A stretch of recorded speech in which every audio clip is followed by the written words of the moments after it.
semifinals. Is it already? Yeah, that's absolutely correct. So this is whoever gets out of this, it's round of 4. Whoever gets out of this, they're going. Like that's the end of the story. They're going to IPL Face Off. The other is going to go down to the losers bracket.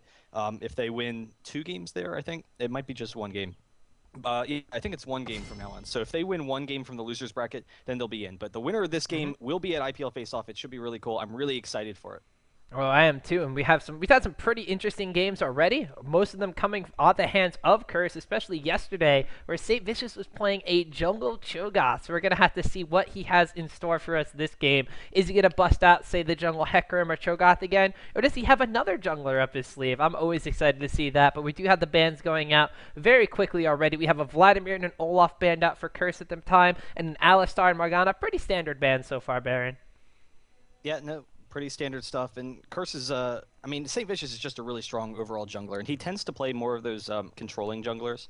Shyvana, Cho'Gath, Hecarim, those are all kind of controlling junglers that later in the game have, really nice disruption in team fights. So we'll see if that's kind of the factor here. I thought that when Hecarim had originally come into play, that we would actually see him start to be played as a top laner because he was very similar to Malphite in his kind of champion style, but he has a little bit more damage than Malphite. He's about the same kind of tankiness. Once you get a couple of items, your W just makes you incredibly tanky on Hecarim, and it's the fact that you could initiate on those deep AD carries just like Malphite and play that anti-carry kind of role. So it'll be interesting to see whether or not they stick with that if that's the case, or actually if they go with this jungle Shen, or if it's actually going to be a top lane Shen. Yep, Shen, of course, is going to be a versatile pick. He can be jungling. He can be in the top lane regardless. His duty is pretty much the same. Save an ailing teammate in a team fight. And, of course, split push to all your heart's content in the later stages of the game. So we're going to see, is he going to be in the jungle? Where we did see NTWNA picked up a jungle Shen. Wasn't exactly the fastest guy in the world and lost out to an enemy jungle Nocturne, which,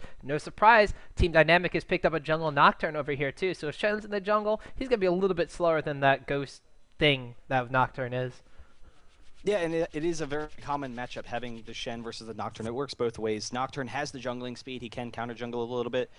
He has a little bit more aggressive ganks. So Shen's ganks are solid, but the big thing with the Shen is that you have that mobility, that teleporting presence, so that if Nocturne is ganking top lane, you can get up there really quickly and turn fighting situations in your favor. And so both junglers have that, both Shen and Nocturne. So it should deal with some really interesting fights. We'll have to see how it'll work. Right now, the Ryze pick, it's been a while since we've seen Ryze, but he's still the same champion that he always was. He's a really strong champion, incredibly tanky, and then late game, he is just like ridiculous with how much damage he can output. So really strong champion. We'll see how they kind of deal with that. And St. Vicious, well, I guess just Curse in general, picking up the Soraka. So that's a really smart pickup. You don't want to allow that Soraka combo with the Ryze because it can lead to an incredibly tanky team that's almost impossible to kill. On top of this, they're picking up the Soraka while picking up the Karthus, so they're going to deny TD of picking up a support character that can really cancel out that global ultimate from Karthus coming down. So Jackie, we saw him do terrible, terrible things with Karthus yesterday. Once again, he's going to reprise his role in this one. Elements is going to be picking up that Soraka.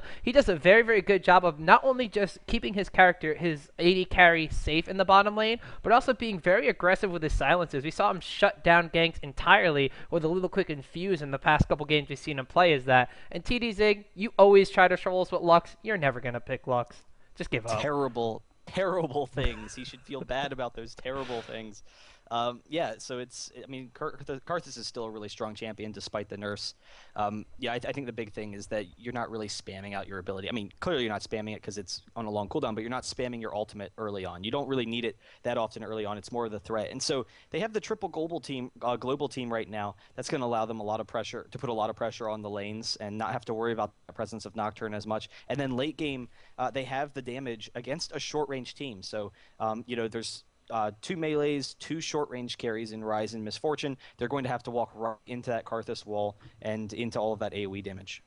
And on top of this, we mentioned already the Misfortune going in the bottom with Nunu. We talked about this a little bit yesterday. But we're going to bring it up once again. Nunu does a really great job aiding in any AD carry that has something that can stack damage on top of someone. We see it with Kog'Maw and his W being able to shred through additional percentage of HP and magic damage that helps out immensely with the Blood Boil from Nunu. Is going to be increasing his attack speed. Vayne is another champion we saw just in the previous game where her Silver Bolt stacking is enhanced by the attack speed she gets from a Nunu Blood Boil. foil, Miss Fortune is another one. Her W, those impure shots, stacking at level 4 or 5, I believe it's like adding an entire BF sword's worth of damage, and Nunu's only going to help her achieve that goal that much quicker in the bot lane.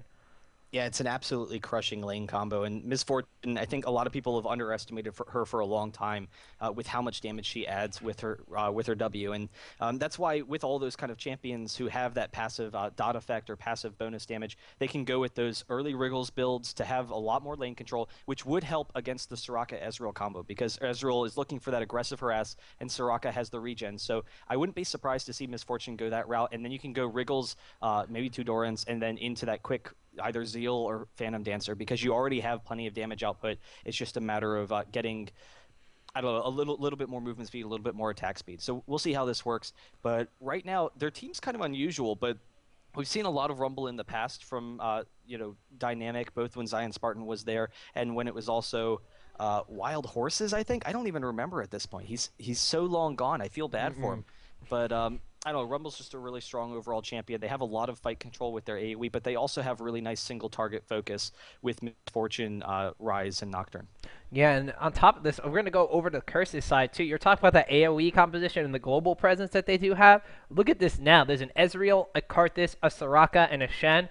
All have global presence. And then on top of this, you're going to throw a Malphite into the mix. So when you get an initiation from Malphite ultimate and a Karthus just jumps on top of anything and you're trying to kill whatever you can, you're either going to try fighting down a rock with a lot of HP, a lot of armor, and a lot of ways he's not going to die, or your next target's going to be a Karthus who wants to die in the middle of your team fight. So it's a very, very awesome team composition we have from Curse as well. It's a little more standard than the one coming out from Team Dynamic. Like you said, that Rumble being picked up in the top lane, Miss Fortune not being played as often in the bottom lane anymore. The same thing with Rise, even though he's a very safe choice, we just don't see a lot of champions go, oh man, I have a choice to pick mid lane, I'm going to pick Rise. We just don't see that as often as we used to see it. So interesting team composition from Team Dynamic. We know they like to play super aggressive. Curse, on the other hand, knows how to play aggressively, a little bit more smart than perhaps we see in Team Dynamic play in the past. We're going to have to see if the aggression from both sides kind of butts heads against each other and we have an exciting game, or if it's going to kind of cancel out. And late game, I mean, Karthus, Ezreal, all those champions, Shen, of course, when he gets his full kind of tanky build on him, they're going to be devastating for Curse. We're just looking at TD's side, a far Miss Fortune, like you said, with a Phantom Dancer, a Wriggles Lantern can deal a lot of damage. If she even gets into the later stage of the game, picks up like Infinity Edge and Last Whisper, that's absolutely devastating. And Nocturne, of course, is going to be able to control the flow of the game to help TD get there. I was really concerned with how you were going to go with that sentence for a second because you started off, you said, we have one of two ways we can go this game. We could, one, have a really exciting game, or two, have, I was like, what the hell are you doing? You're going to set this up for failure. Just be like, right off the bat, hey guys, we're going to have a boring game. I'm like, what? No, this is going to be great. Yeah, it should be pretty interesting. I think a big concern for Dynamic is the fact that they have a number of short-range champions that are going to be have to deal with both Karthus and Malphite. And Malphite is like the perfect counter for Miss Fortune because she doesn't have that kind of survivability. That's one of the issues with Miss Fortune is the fact that she's short-range and doesn't have survivability. She doesn't have Vayne's Tumble. She doesn't have Graves's, quick dash or anything like that. So Malphite can get right up in her face, and that's, definitely a really strong pick for them right now.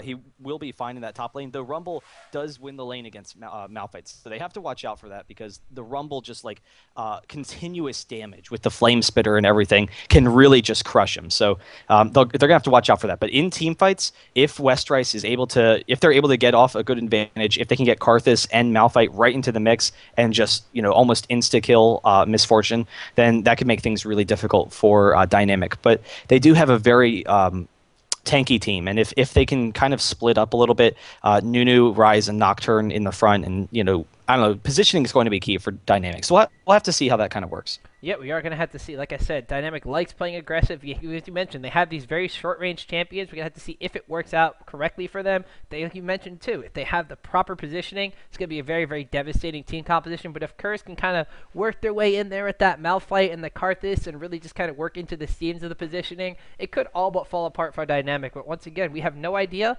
until the loading screen's over and the game has begun, Baron. Now, this is one of my favorite parts of the game, comparing all the different skins. And I was like, when it starts, yeah, it's pretty good. We get to watch it and everything.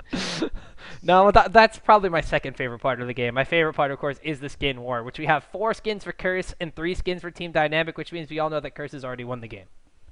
My favorite part of the game is when you have a team pick up Baron and then just teleport in an unsafe position and get caught out of position and lose the game. That's my favorite part of the game. So we'll have to see what we have this game. I mean, those last games were really cool. I really enjoyed watching what I could, and wow, I just jumped like 30 seconds into it. 20 Yeah, seconds, actually. exactly. For some reason, Spectator has been doing that. You'll start at like the 0-second mark, and all of a sudden you jump to live, and it doesn't really look like anything different's happened. So, And I missed a lot of valuable information in those first 20 seconds. I'm really concerned.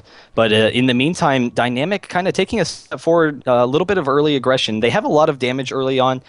They have a stronger team than Curse does early on, so they're just actually going right out for it. yeah, actually, they're not even just placing a ward. They're going to be aggressive and dance around over by these wraiths. They probably want to contest this. Oh, Jackie with a couple layways does give away that Curse knows exactly what they're up to. They are going to place a ward in the brush over here. A little different positioning than in this little area here. They're going to back off, though. They're going to stick around the area. Could potentially see some level 1 aggression, but I don't think any team really wants to get in an early level 1 fight at this stage. And it's kind of weird for Curse to be sitting in this bush because, I mean, yes, they know they're pretty safe. They know that the ward is dropped, though. So it opens up opportunities where Dynamic can be like, all right, well, if you're going to sit there, we're going to go run somewhere else, see what we kind of set up. And, if you sit there too long, then maybe we go steal your blue or something. So we'll see how that kind of works if Shen is going to set up and just go for the quick red. And actually, Dynamic is walking right back into the jungle, and Curse is kind of split, so they're not really ready for it. Yeah, Westrace is actually recalling. The bottom lane is going over towards these golems, just kind of sitting in that bush over there. Shen's going to start at these wraiths, and here comes a bunch of members of Team Dynamic getting the Rune Prison off. Shen has to burn the flash immediately to make sure he does not go down. Layways going off, but the minion's actually being stolen. I believe there was one of big Cop. is stolen by... It was Cop. Ooh. Okay, I saw the little swish around, but I didn't see any gold pluses going up. I was like, who took that? Dynamic, they had the positioning. They were able to force Shen out of there, so really nice job with the early aggression. But then Cop coming in with the Mystic Shot was able to steal it back for his team. So he goes into lane with a nice little experience and gold advantage. That'll definitely help him out, considering that he needs to make sure he stays ahead of the Misfortune Nunu lane. If they fall behind, then all that aggression, all that damage from Misfortune could really pose a threat to them. Meanwhile, Shen's just going to go over and start on his blue buff. A little bit of a delayed start, but not really going to set him too far behind in his jungle. Instead of starting red buff, he's going to get blue buff and get a little bit of a cooldown reduction boost and a little bit of energy regeneration. So not necessarily the worst thing for Shen to have in the world. Nocturne, in the meantime, has picked up his blue buff, saved the smite, though, so he's going to be going for this red buff and potentially an early level 3 gank, which I would absolutely love to see because that is my third favorite thing in League of Legends is early jungle ganks. And that's one of the nice things about starting off at red for Shen is that you can move your way up to the blue. Unfortunately, he didn't because of that early aggression, that early gank. So he starts at the red, makes his way down to the starts at the blue. Sorry, makes his way down to the red, and that means that top is kind of vulnerable for the meantime. Actually, Nintendo walking down. I'm not really sure where he's trying to go, unless he's trying to get a gank behind Nijaki, and he is coming in behind him. Karthus is definitely extremely vulnerable. He'll probably be able to get out the sphere, but Rise, a little bit of a miscommunication, nowhere near Nintendo at that point in time. No, so like you said, a little miscommunication there from Dynamic. The wave was pushed extremely far as well, so any aggression would have actually given it away. Speaking of aggression, look at Zig coming all the way down here. It's like, hey, St. Vicious is taking his red buff, so he immediately struts on over there with Blood Boil as well, like a speeding rocket in that bottom lane. He's able to go in there and just deny St. Vicious that little red buff and that little boost through his jungle, so he's going to have to go here and take the golems instead. Ooh, Nocturne still flirting around the mid lane. Really wants to pick up a kill on Nijaki early. There goes the Q. The fear is going to go off, but nope, the tether breaks, and he's just going to keep walking back and forth, and no avail on Karthus as of yet, Baron. At this point, he's just teasing him right now. So Rise, the last fight, he actually, thinking back on it, he couldn't engage because of how much the minions were pushed up. So you're going to force yourself into a fight surrounded by minions. That's going to be a really dangerous situation. But what Nintendo has done is just this constant pressure on this mid lane. He's forced him back, and so he has to play extremely defensively now. He can't get in range to farm as effectively as he would like, and Nijaki is kind of zoned out of this lane as Paradoxical just holds the wave. Yep, Nintendo, meanwhile, is just going around the enemy jungle here. They really don't want St. Vicious getting anything in his jungle. Ooh, the Q will not kill the wolf. Ooh, resetting right there. St. Vicious cancels his own attack animation, so he's going to go back and pick it up A-OK, though. But Nintendo just with this overall map presence. He's everywhere at the same time. He's in mid lane. He's helping deny the jungle over there. Bottom lane from TD is also denying Shen's jungle. We saw them come up and deny him that red buff. Once again, Nocturne just showing himself in mid lane so Nijaki can't get aggressive and can't farm as much in this early stage of the game. TD not being aggressive in the kill sense, but still showing aggression, and sometimes it's just enough to make Curse back off. Yeah, and as a result of all that Nocturne pressure, Paradoxical is a full half level ahead of Nightjackie. I mean, there's a large minion wave right there, so he is going to pick up all of that as it hits the tower. But if he can hit level 6 first, and then Nocturne, if he can get a quick level 6, there's a lot of tower diving potential against the Karthus, and that's always an issue. You have to watch out for the damage that he's going to be dealing out. You don't want to go down to him, obviously, but... We'll have to see how that kind of works out. And in the meantime, top lane so far, it has been pretty even, but Zion Spartan has a nice little CS advantage. So that constant pressure on Westrice, it forces him to play defensively, to sit back and avoid that pressure. And once Rumble gets a couple of levels, now that he's level 4, level 5 actually, you have a lot of killing potential. So that's something that Westrice really needs to be cognizant of.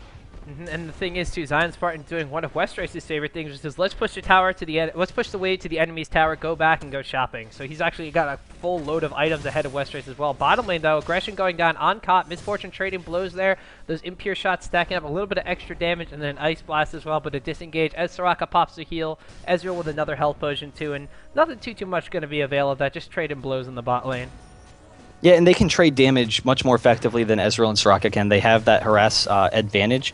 As far as dueling advantage, just those 2v2 duels. But the issue is that with the Soraka, they have enough regen that they can quickly pull Ezreal back up to full, and that as the game progresses, if Zig maybe takes a little bit too much damage, that Soraka advantage can help them pull ahead. So that's a lot of times why you will see that Wriggles just to keep up with that Soraka pressure. We're going to have to see if that is the build he indeed goes for. Just taking a quick look at the CS, the pressure is gaining a little bit of a lead for Misfortune there, about 53 to the 44 of Ezreal, so about a 9 or 10 CS lead.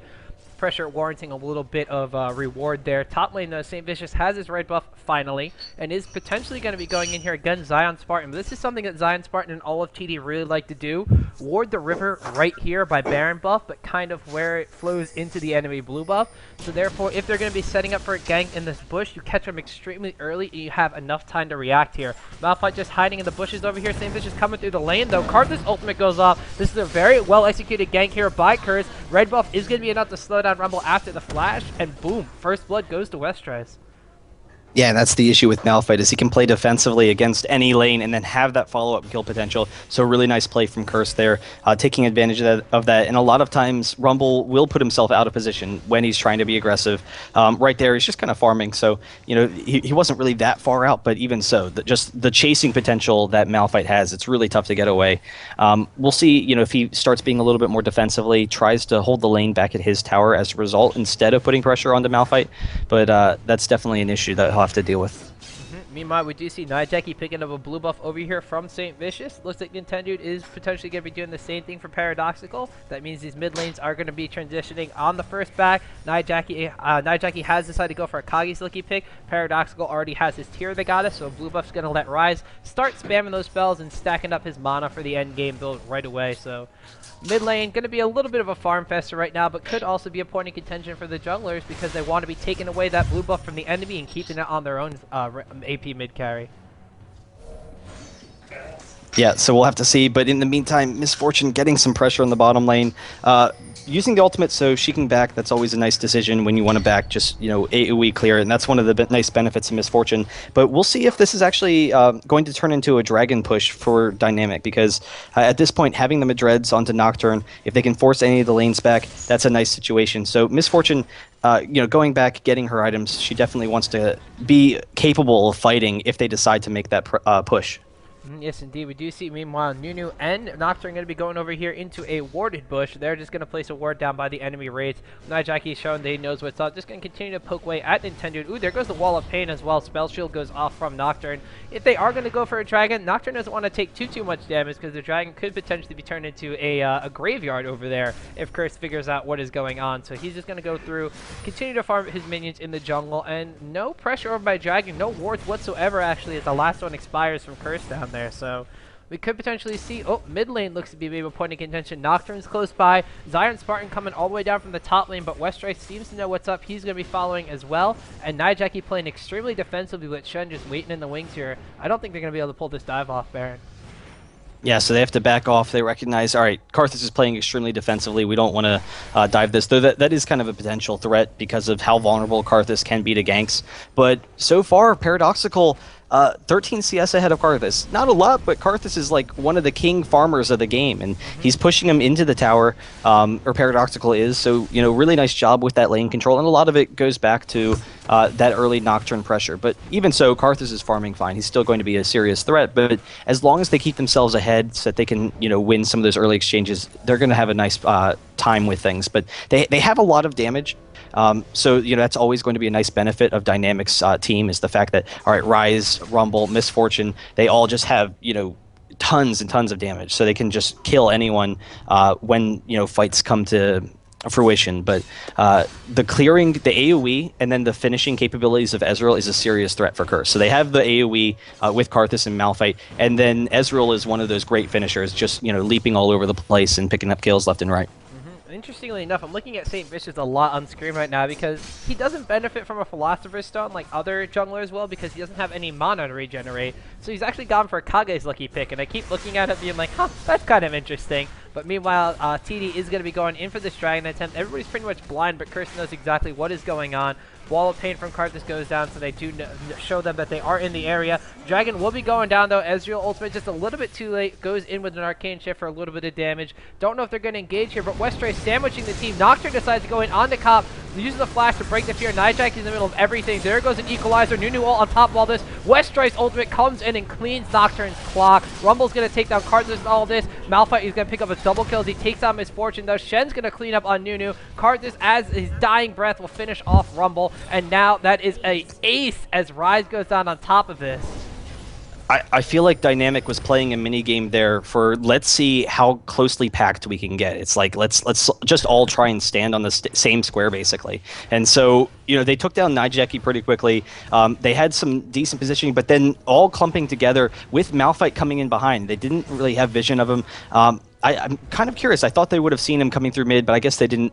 And so he just, I don't know, he got the nice AoE on all of them, and then Ezreal with the cleanup. So very easily they were able to take control of that fight. And as a result, despite the Dragon that was to Curse's advantage, Ezreal gets a little bit more farm. They get to push mid a little bit. And I don't know, we'll have to see how that kind of factors in later, but Dynamic really needs to spread out a little bit more. Yeah, actually, it's very surprising to see Nocturne dive in. I kind of thought they realized that Malphite was coming in from the top too, because they went in before he was there. So I figured, oh, okay, they're going to try to go in, pick up a kill, and then disperse. But like you said, they didn't disperse. They decided to all stand on the same tile of the floor, like you all want to stand on the green one in the supermarket because it gives you like extra HP or something like that when you used to play that game when you were a little kid.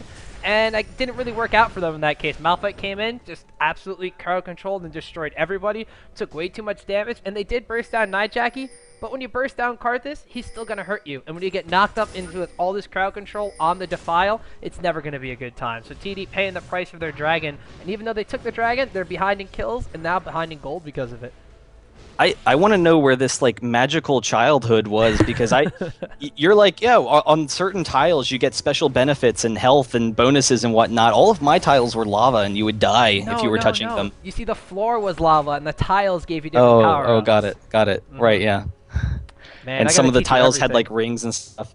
Karthus is going to be coming over, grabbing the blue, so he can kind of continue to farm. And like you said earlier, the Cage's pick is an interesting build on Shen. I've seen it before. I mean, it does work well with his Q. Really, it just gives you a little bit more jungling speed. And then usually we've seen a lot of like attack speed Shen, and he is going with that recurve bow. In the meantime, Zion Spartan engaging on Westrice. Unfortunately, St. Vicious with the follow-up. He gets that taunt in, and Westrice should be able to take it down. Does have the ultimate is down, so he did use the ultimate and was able to pick that up.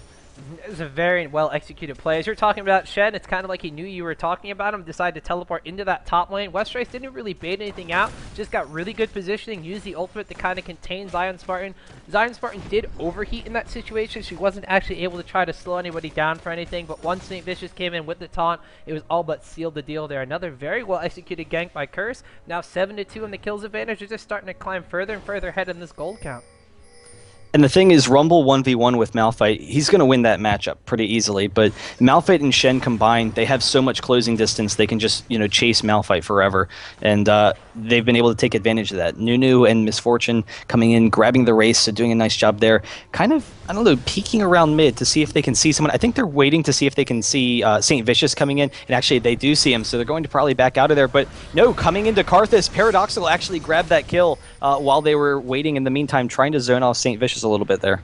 Yeah, so that's actually a very well executed play by Rise in the mid lane. Just came down, straight up bursted down Karthus while the rest of the team is distracted from Misfortune and Nunu, just kind of poking around the jungle. We did actually pan to Cop on the bot lane, hugging his tower and not knowing where the enemy bot lane was. He's kind of afraid of the damage potential of that lane, so everybody on Curse just caught a little bit with their pants down in that situation, and Rise able to just push out the middle and straight burst down Karthus. A very nice kill picked up there.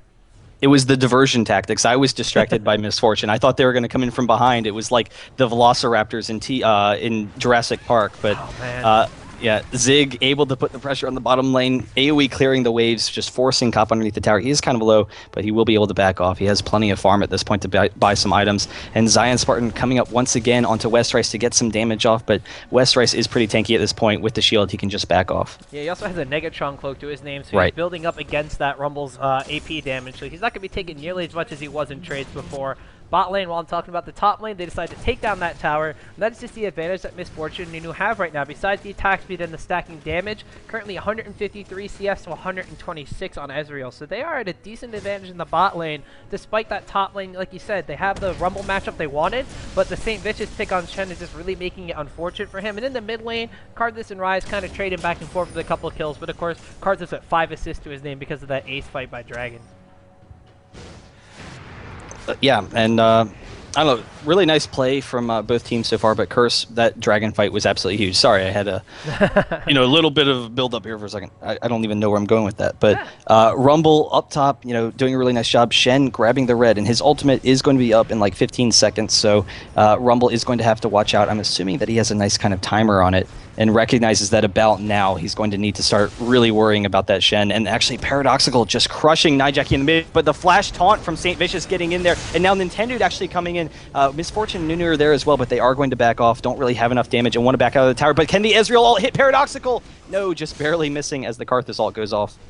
No, so I had the aggression in the mid lane. They wanted to go in to pick up a kill on Paradoxical, but the rest of TD wanted to be aggressive as well. Like I said, the champion select, this is where they're going to be butting heads. Both teams want to go in for kills, but neither of them wants to be the one to give them up. So we're going to see these engagements kind of hit and runs. Going to deal damage to a champion and then back off. Of course, Curse has the AoE presence. They have the global presence. So TD is always going to have to be very, very cautious of this. They are going to fall back and go for a dragon attempt. Very surprising, though. This one's going down a lot quicker than the first one, though, so I don't think they're going to be too worried of a repeat performance from before.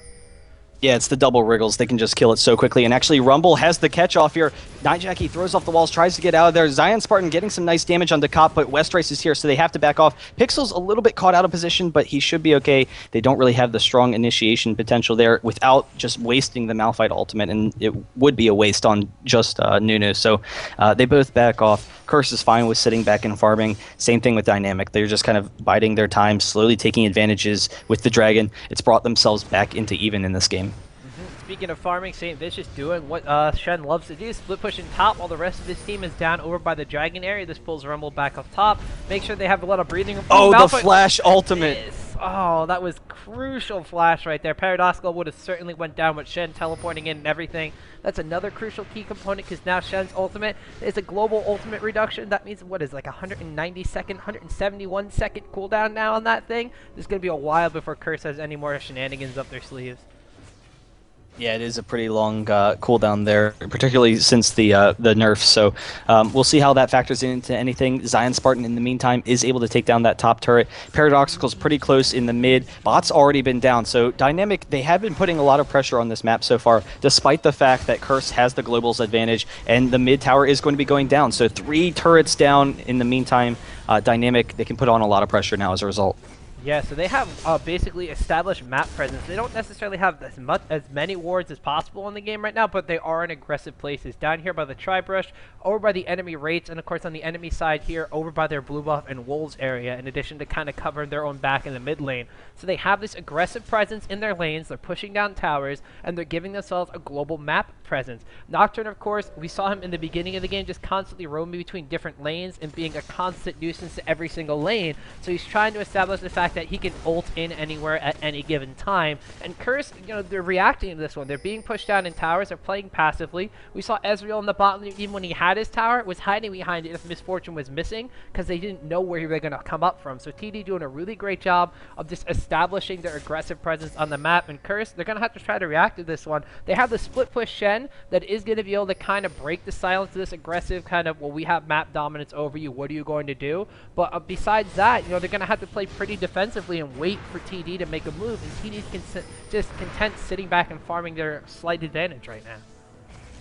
Yeah, and TD, I mean, the damage output for their team is fantastic. So once they all kind of group, that is going to be an issue. And right now, they are kind of just farming up. They are fine with, just trying to see how their item builds can match up in that kind of timing situation. But Misfortune already at almost 2 attacks per second when she has the Blood Boil, when she's using her W as well. So that's just a ridiculous amount of damage, even though she doesn't have any, really strong full items. She does have the BF sword now. So, the damage output is there. Paradoxical has it as well. And then the AoE for Rumble allows you for that strong initiation on a champion like Karthus who lacks a lot of mobility, or, just to get that disruption down in the middle of a fight.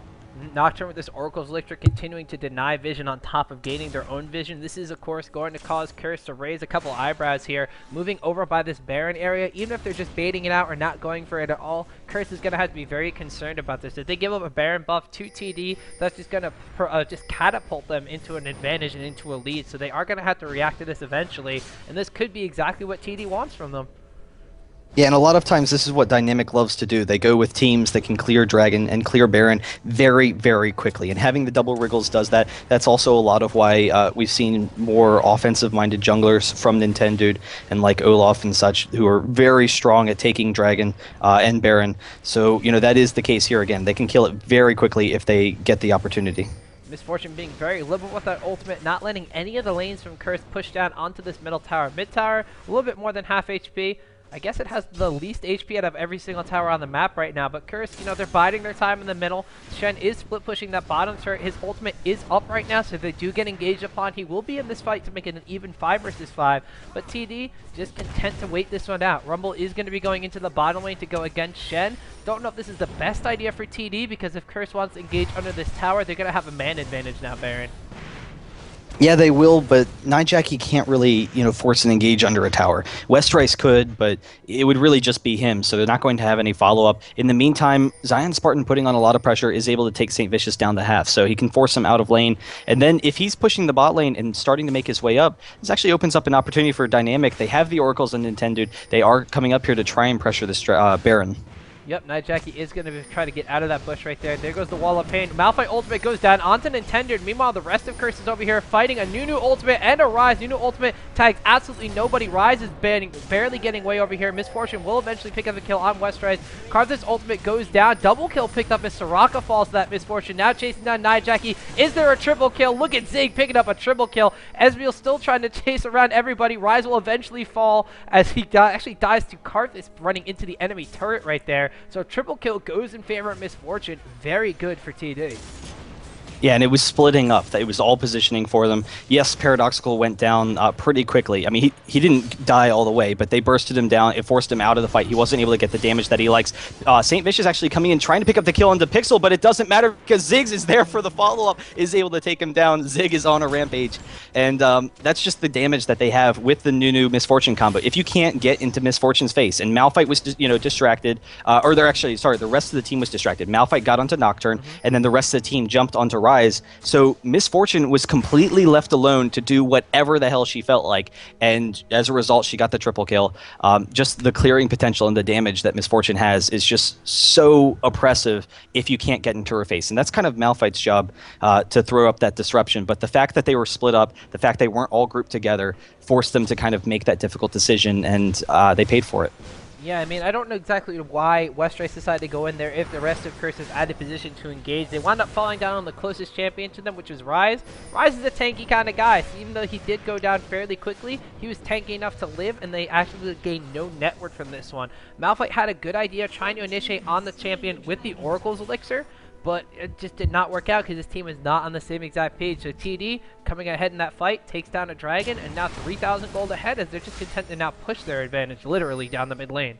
Well, and the big thing is Nocturne, his goal in fights is to take out Karthus. So Nocturne wants to get that engage. I think Westrice was just trying to force a fight, and they recognized that they could maybe take down Paradoxical. They were able to get involved on him. If Malphite hadn't engaged on Nocturne, maybe Nocturne ults over to Karthus, and it turns against them. But they were thinking, all right, if we can burst down Rise, we turn this into a 4v5 situation in our advantage. The issue is they didn't account for how much damage Miss Fortune was going to deal and her chasing capabilities in that fight. And so as a result, Dynamic, all of a sudden, they have really great control over this game. They're 3k ahead right now. They were behind significantly early on. Nintendo still has that Oracle, so they can clear out the bushes here and force a Baron once again.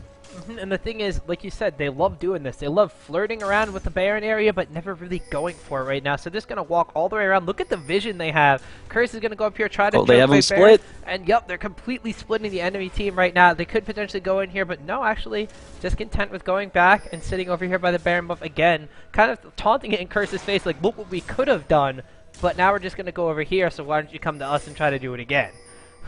Yeah, and I think part of the issue there is they don't want to fight in those lanes in the river. Curse doing a really nice job taking that mid turret while Dynamic was a little bit out of position.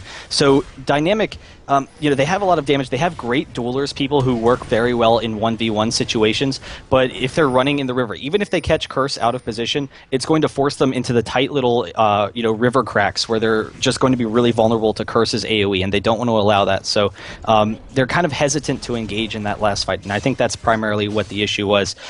Shen able to pick up the bottom lane, so that's a really nice job. Paradoxical grabbing the blue. Everyone's kind of ready, gearing up for this next fight. We do have the Oracle's Elixir on Elements, so they are now counter-clearing the wards out over by the Baron buff area. Now this split push composition is starting to work in favor of Curse. The longer that TD likes to float around over by this Baron buff area, the longer St. Vicious has to farm himself up and continue to push down different lanes. If they're going to continuously pull someone off to go chase after St. Vicious, then they know that there's really not a large threat of TD going for a Baron attempt unless one of Curse gets caught out of position and falls in a battle. So this is actually going to start working out in Curse's favor right now. We've actually seen them start catching up in gold too by about 1,000 when they were down by just about 3,000, taking those two towers in rapid succession. Yeah, and one interesting thing is the Misfortune versus Ezreal matchup, because Ezreal is really strong in picking up the kills when a fight is kind of broken and in small dueling situations. But Misfortune has about 2 attack speed when her W is activated and when Nunu's blood boils on her, as opposed to Ezreal, who's more of a poke champion, who's more of a bursty champion with the Trinity Force. So there's a lot more sustained damage, a lot more consistent damage from Misfortune in those head-on-head fights if they can force Cop into that defensive position, kind of just rush them with their team and chase them down. Zion Spartan throwing off the ultimate to catch out St. Vicious here, trying to chase him down, just force him back, forces out the flash, and putting on that pressure. They might force an engage up top, but it is going to be a 4v5 with that Shen ultimate. Oh, actually, no. Malphite is down in the mid lane. This could possibly just be a 4 versus 4. They are going to get the turret, though, let the minions pick up the kill on that one, and they're going to disengage here as clearly and cleanly as possible. So no engagement going up there. Curse continue to push down towers now, basically all but evening up the gold count right now. So any advantage that TD has had, they've pretty much spent it right now. They've been kind of just sitting back, farming up a little bit. Like we say, just continuing to pressure this Baron buff, go after the split push from Curse. Curse has now evened up the towers, 3-3 apiece, and completely evened up the gold. So now we're just on dead even footing in this game, Baron. Yeah, and both teams are just constantly positioning themselves. Nintendo, he has the Oracle, is going to get that last... Oh, yes, just barely grabbing it before it died. That's always fun. And one thing that's a serious threat is that if they clear the wards, they could just try and rush the Baron because they have enough damage right now. A lot of times when you clear the wards, teams think you're baiting it out. They're going to sit back for a second. They're going to be like, oh, let's not run into the bushes or whatnot. They did drop some more wards. So there's a little bit more clearing for Nintendo right here. And they might actually bait it out with Westrice. The rest of Curse isn't really in a great position to follow up.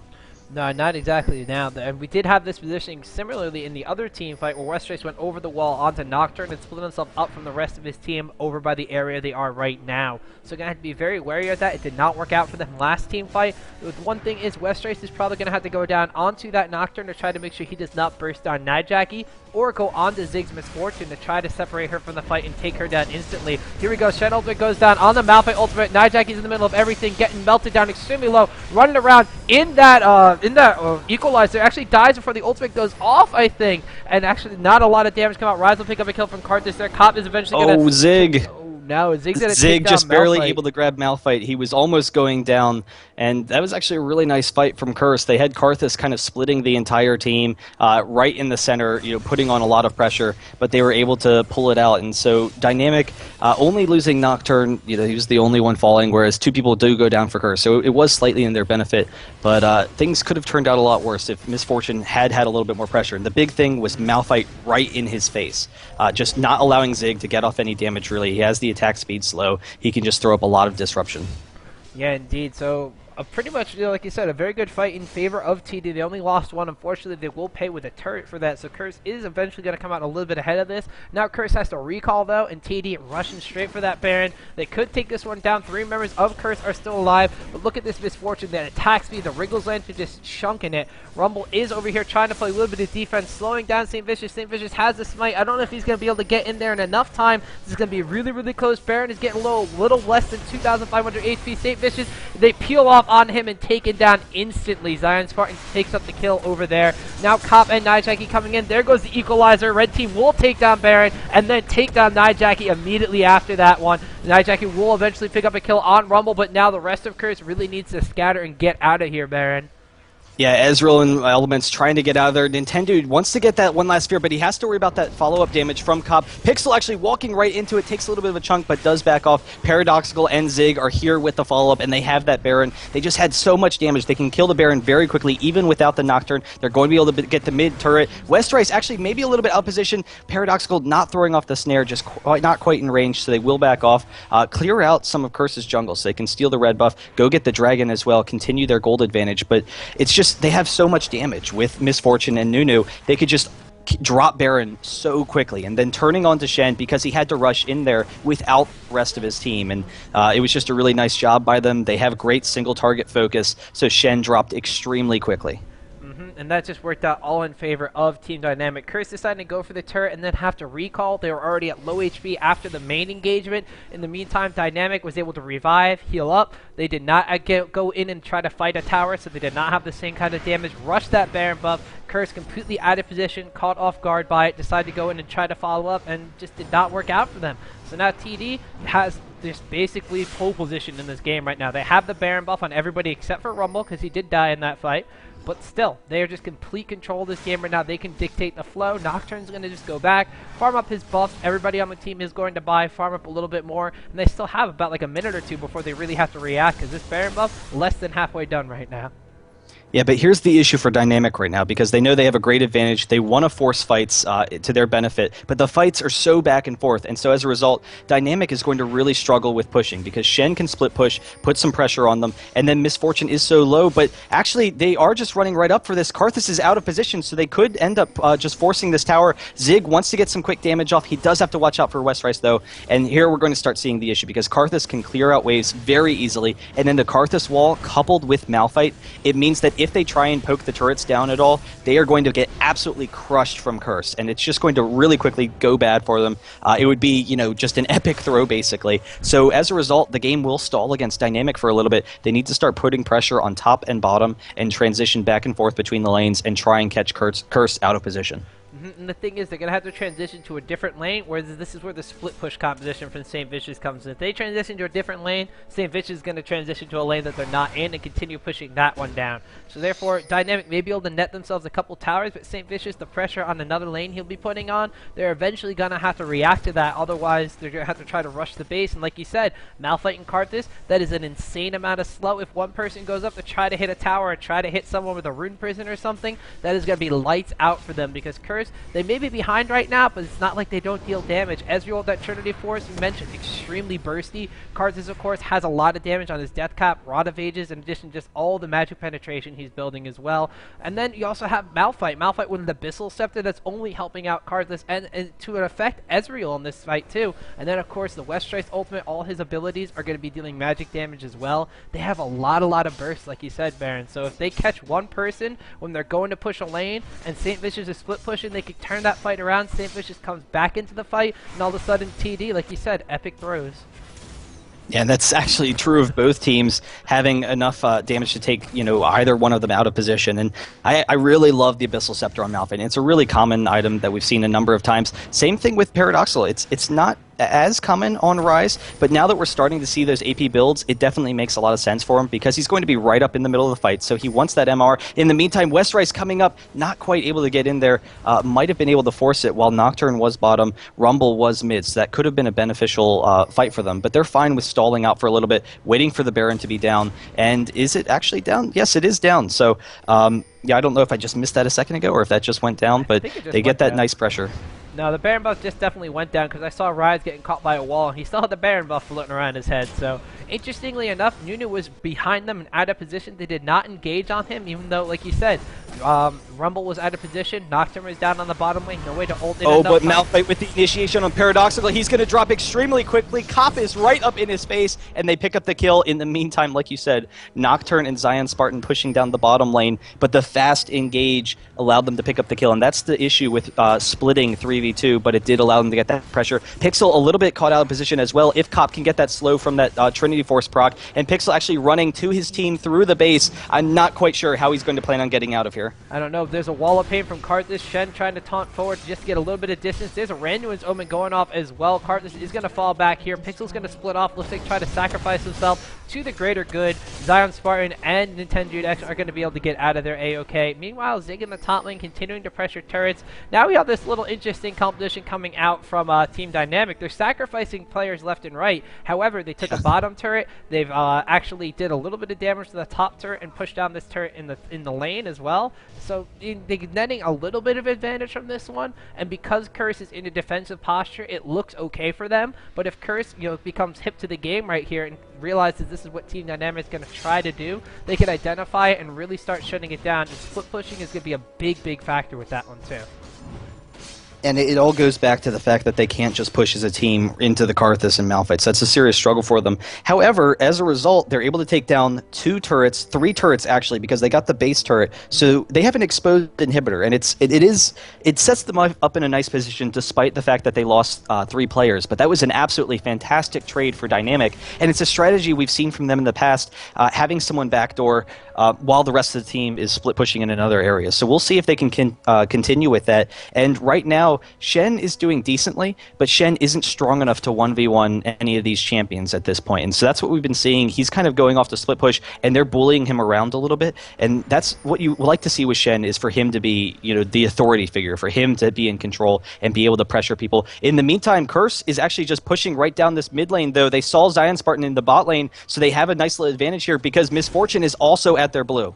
Yep, so they're just going to go right in here, potentially take down this tower. They're doing a lot of damage here. Ezreal, of course, with the Trinity Force Proc is going to take down rather quickly. Wall of Pain goes down to try to zone people out. Nintendo X with the fear onto Westrice. Malphite is going to get out of there. Looks like Australia's Reverie is popped by Nunu. In addition to that Blood Bullet, he's running around like a crazy man. And they are going to be able to just force Curse off that tower. The tower now extremely low.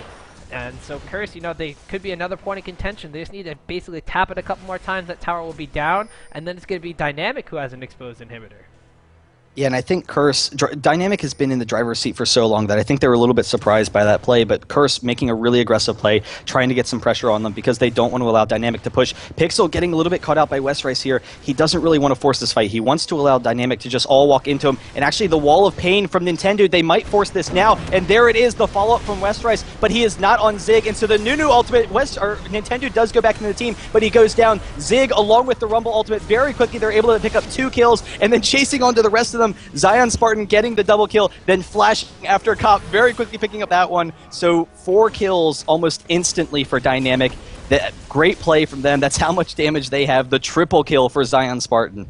Wow, that is so bad for Curse. Shen used the ultimate, but this target died too quick, so he was not able to get in that fight. He was stuck on the bottom lane that entire time. 4 versus 5 in favor of Dynamic. Curse did not count on that one at all. And, well, Baron, we just saw how that one unfolded. Team Dynamic, such a huge advantage right now, pushing down into this middle inhibitor. This bottom inhibitor is exposed as almost certainly going to be the next target. And they still have about 20 seconds before anyone besides Soraka is up. They could just threaten the Nexus here, but they are going to decide to go back, push their advantage even further. There's a Baron on the field after all still, so they could potentially just go for that and force Curse to engage on them and just throw the game away themselves.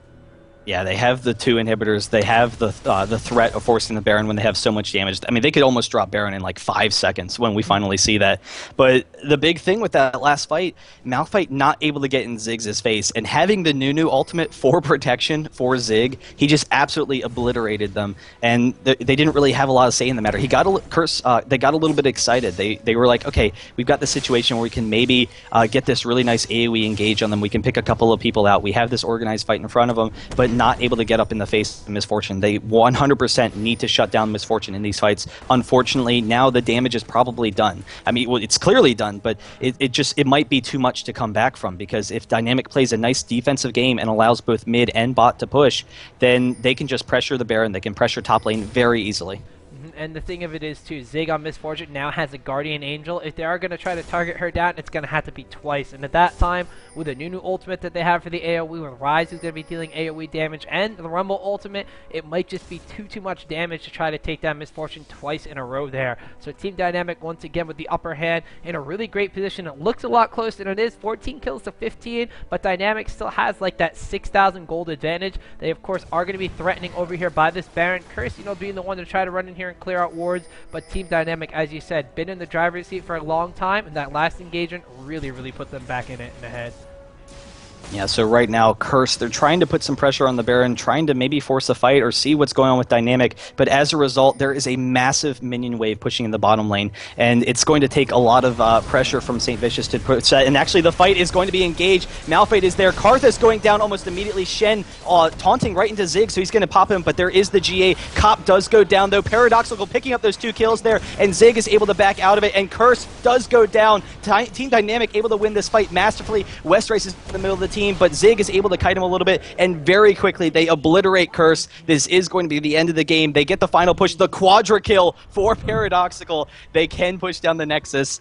I'm just surprised that the fight was forced so quickly. Yeah, that was very in favor of Team Dynamic right there. I mean, Shen coming in with the ultimate on Malphite. They were able to just zone out Zig. They did all they could to Zig. They did what they're supposed to do the entire game and took out Misfortune. Unfortunately, Karthus was not on with the rest of the team, so they didn't have that maximum AoE damage in the fight. And just kind of separating Karthus from the rest of their team, Team Dynamic was able to take apart Curse in 2 sections and take a victory from them in game number 1. Yeah, really awesome play. We'll have to see how Curse is kind of going to mix things up for game number 2. They had a lot of potential. They were in the game. The issue is just they had no answer for Misfortune. Well, they had the answer. They had the Malphite, but Malphite never quite able to disrupt Zig when they needed to. So I don't know. We'll have to see how this works.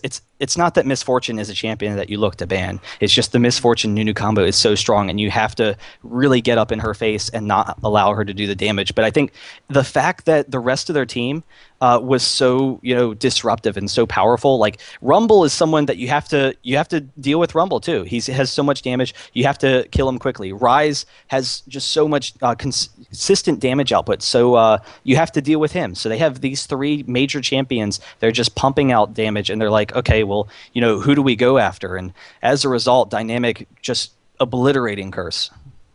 Yeah, so true. Like the thing was too, you said Misfortune not a champion you could ban out. Rumble, not necessarily the tankiest champion in the world. They could have tried to put focus on him and take him out in these fights, but I mean, looking at the lineup right now, we could potentially see perhaps a Nocturne. Man, Nocturne didn't do too much in the game, though. Maybe Ryze could be targeted, but that's just going to open up so many different options for TD. And, of course, if you ban out a Nocturne, that's going to let Nintendo pick up an Olaf. And what really is going to have to happen here is Curse, I think they just need to get a little bit more coordination going. If they had the Westray ultimate on the proper targets a little bit earlier in the game, TD would have never gotten such a large advantage, especially after acing them at, like, level 8 by that Dragon fight. It was a really big surprise to see TD take such a convincing victory after like 40 minutes into the game. Yeah, so we'll have to see what Curse is going to do to come back from this. The big thing was the misfortune, and I mean, they had a really nice comp all around. Karthus late game is just a great pick for them, but they didn't really have the follow up. They weren't able to get Karthus in the middle of the team. Dynamic had really nice positioning. They were able to space out despite the fact that they were really short range, and it's just the fact that Dynamic was putting all the pressure on the map. It didn't allow Curse an opportunity to play defensively with the team that they have with Karthus and Malphite. You want to sit back, play defensively, allow Ezreal to poke a little bit, and then wait for the team to engage on you. Once they're all into Karthus's wall and all of his AoE, then Malphite goes in, takes out the AD carry. But because of the pressure from Dynamic, they just weren't able to follow through with it. So we're going to have to see how Curse is going to adjust their game plan going into game number 2. Can Dynamic close out the series in a quick 2-0, or is Curse going to come back with some wacky jungler on St. Vicious and hopefully take it to a game number 3? Guys, we'll be right back with the matchup between Team Dynamic and Curse Gaming right after a little short commercial break.